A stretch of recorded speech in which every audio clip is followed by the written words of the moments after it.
হাঁপানি এবং ব্রঙ্কাইটিসের রোগীদের প্রায় প্রতিদিনই ইনহেলার ব্যবহার করতে হয়।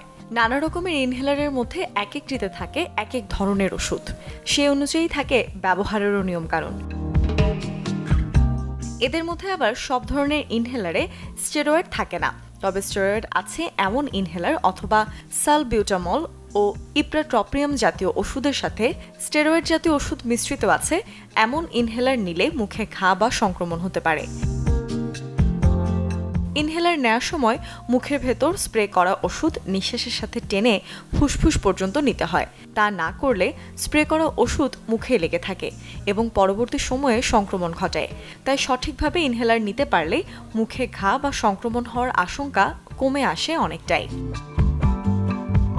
ইনহেলার ব্যবহারের পর পানি দিয়ে মুখের ভেতর ভালোভাবে পরিষ্কার বা কুলি করে নিলে জিভে বা মুখে ঘা হবে না। সাথে নিতে হবে মুখ এবং দাঁতের যত্ন। প্রতিদিন নিয়মিত দাঁত ব্রাশ করা উচিত। ঘুম থেকে উঠে এবং ঘুমাতে যাওয়ার আগে 2 বার দাঁত পরিষ্কার রাখতে হবে। প্রয়োজনে মাউথওয়াশও ব্যবহার করা যেতে পারে। পুষ্টিকর খাবার, ভিটামিন, খনিজ ও প্রাকৃতিক সম্পূরক খাবার এবং সবুজ শাকসবজি খেতে হবে।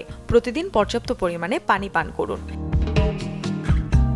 এরপরও যদি জিভে বা মুখে ঘা থেকে যায় তাহলে নিতে হবে ডাক্তারের পরামর্শ।